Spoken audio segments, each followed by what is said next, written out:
පැත්තකට ආවා. මොකද්ද මේ හදිස්සියේ වෙන කාලගෝට්ටිය? පේනවනේ. බඩු අයිබන් අපි ඇවිල්ලා ඉන්නේ තල්ලරනේ. මේ ඉන්න මේ ඉන්නේ පේනවනේ. උදේ පාන්දර ඇවිල්ලා මේ ඇතෙක් බලන්න ඇතෙක්. හැබැයි මේ අයෙන් පස්සේ තමයි මේ වයි. ඊ අතෙන් හතරමාරට ඇවිල්ලා. මම එහා පැත්තේ ඉන්නේ. නේද? පේනවනේ සද්දේ. පේනවනේද මේ කට්ටිය කියන කතා. කොච් ටික ලොකු ඇතෙන්නේ. අලි ගොඩක් එනවා නේද? එනවා සාමාන්‍යයෙන් 10ක් 15ක් එනවා. එහෙම. පුංචි ඇතෙක් බලන්න. පුංචි ඇතෙක්. මේ මෙන්න මෙයා තමයි ඕවා ඔක්කොටම මුල. මේ තල්ලරනේ අපි ඔයිට කනුත් ඇතෙක් බලුවා වැස්සේ තෙමිතේ මතක? කුමන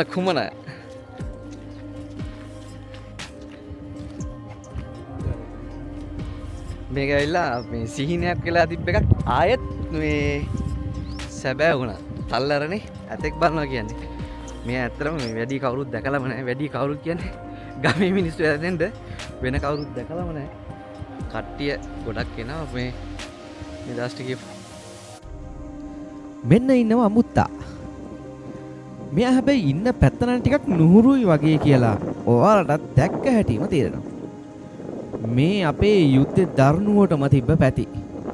පේනව නේද? මෙයා නිකන් එයාගේ ගෙදර වගේ ඉඳගෙන බඩ කට පුරවනවා. දැන් උදේ 6ට විතර ඇති.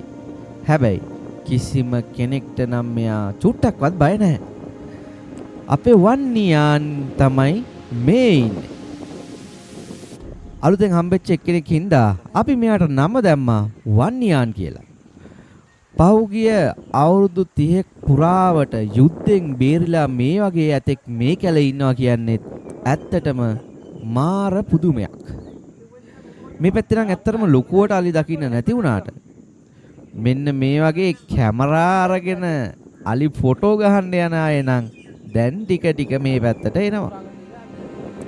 උදේ පාන්දර එළි වෙච්ච හින්දා තල්ගස් ටිකකුත් කාලා තල්ගසුත් හොල්ලලා ගෙඩි ටිකකුත් අරගෙන මගදිත් කාලා මෙයා දැන් යන්නයි හදන්නේ මෙයාගේ කැලේට නිදාගන්න.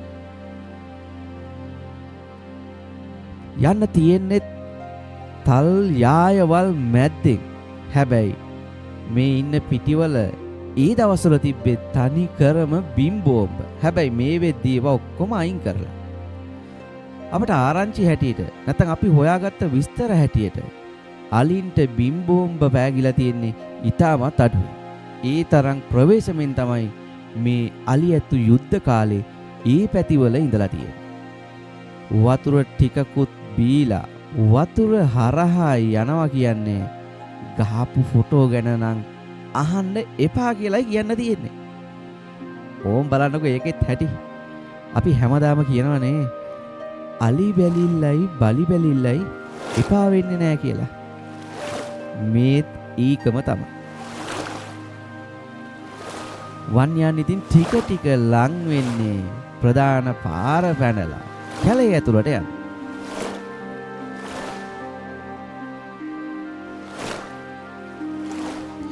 හැබැයි අපි එක දෙයක් දැක්ක මේ පැත්තේ. මේ පැත්තේ මේ අලිය ඇතු ඉද්දී අනිත් පැතිවල තරම් අලින්ට වෙන බාධාව සෑහෙන්න අඩුයි. ඒ කියන්නේ මෙයාලට මේ අත්දැකීම අලුත් වෙන්නත් පුළුවන්. තල්ගස් යායක් මැද්දෙන් මේ වගේ අලියෙක් කෙනවා කිව්වොත් ඉතින් කැමරාවක් තියෙන කෙනෙක්ට නම් ආය අහන්න එපා කියලා තමයි කියන්න තියෙන්නේ නේ. ඒ යන අතරමඟත් මේ වටේ තියෙන තල්ගස් වල තල් ගෙඩි ටික කන්න මෙයා අමතක කරන්නේ නැහැ. මේ වගේ තල්ගස් යායක් නැද්දෙක් ඇත්තෙක් හොයාගෙන යනවා කියන එක වෙන මාතල් එකක්. ඒකයි අපි හැමදාම ඔයාලට මේ වගේ ලස්සන සුන්දර දේවල් කියන්න සෑහෙන්න වෙහෙසෙන්නේ. ආපු විදිය දන්නව නම් පුදුම වෙනවා මං අද නුවර එළියේ ඉඳලා ආවේ. ඇත්තා හොයාගෙන. ඇත්තා එනවා. කොහෙන්ද එන්නේ? ඉතින් මේ ඇතා අලුත් ඇතෙක් කියලා අපේ දත්තවලට රෙකෝඩ් වෙච්ච හින්දා අපි මෙයාට නම තිබ්බේ වන්නියන් කියලා. ඇත්තටම මේ නම යෝජනා කරේ චන්දික ලක්මාල් අයියා. වන්නියන් කියන්නේ උතුරු පළාතේ 18 වන සියවසේ හිටපු අවසාන දෙමළ රජෙක්. ඉතින් මෙයා දෙමළ ජනතාවගේ හීරෝ කෙනෙක්. ඉතින් ඒ හින්දාම යුද්ධෙන් පස්සේ හම්බෙච්ච මේ මුතු කැටේට අපි නම තිබ්බා වන්නියාන් කියලා. වන්නියාන් තමයි දැනට මේ තල්ලරණ හොල්ලගෙන ඉන්න එකම ඇතා. හැබැයි තවත් ඇතු ඉන්නවා කියලා තමයි ආරංචි. නෑ දැනට මේ පැත්තේ හම්බෙලා තියෙන එකම ලොකුම ඇතා තමයි මේ වන්නියාන් කියන්නේ. බලන්නකෝ පද්ද ළම ගස්ස එන තාලේ. මේ වගේ ඇත්තු දකින්න හැමදාම කියනවා වගේ අපි පින් කරලා තියෙන්න ඕන. අවුරුදු 3ක විතර මහන්සිය ප්‍රතිඵලයක් විදිහට තමයි මේ පැත්තේ මේ වන්නි ප්‍රදේශයේ ඇතෙක් වාර්තා වෙලා තියෙන්නේ.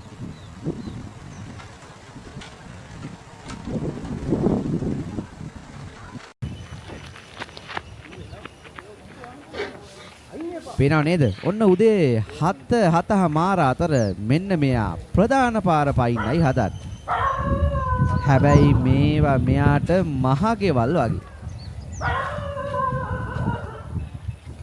වටේ කොච්චර කට්ටිය හිටියත් මෙයා නෙමෙයි චුට්ටක්වත් හැරිලා බලන්න. මේක ඉන්න යාළුවා.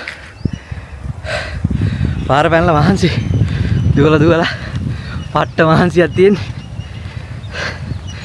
එලි වෙලා ඉතින් පුංචි කැලක් යනවා නිදාගන්න.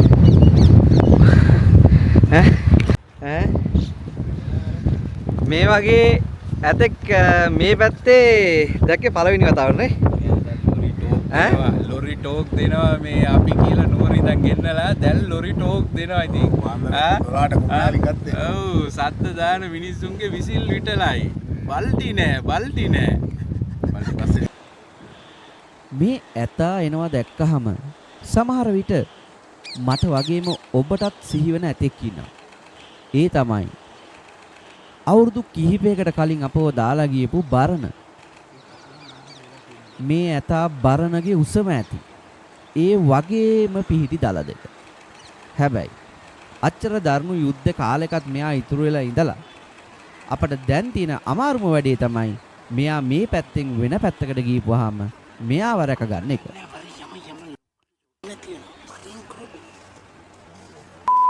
මොකද මෙයාගේ මද කාලය නෙමෙයි මේ පැත්තේ ඉන්නේ. මෙයා මද කාලෙට අනිවාර්යෙන් අලි රංචු හොයාගෙන යන එක යනවා.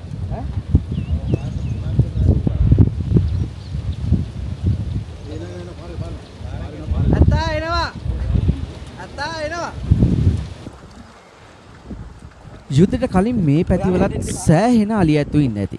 හැබැයි යුද්ධෙන් අලි ඇතු ඉතුරු වෙලා ඉන්නේ තව කීප දෙනා. හැබැයි මේ වෙද්දී අපේ ආරංචිය හැටියට නම් මේ අලි ඇතු තමන්ගේ නිජබිම් වෙත ආයෙත් යනවා කියලා තමයි ආරංචි. ඒ කියන්නේ මෙයාලා පහුගිය කාලවල වල අවුරුදු 30 40කට කලින් හිටපු ප්‍රදේශවලට ඒ මතක තැන්වලට මේ අලි ඇතු ආයෙත් යනවා කියලා අපට හොඳ ආරංචි තියෙනවා.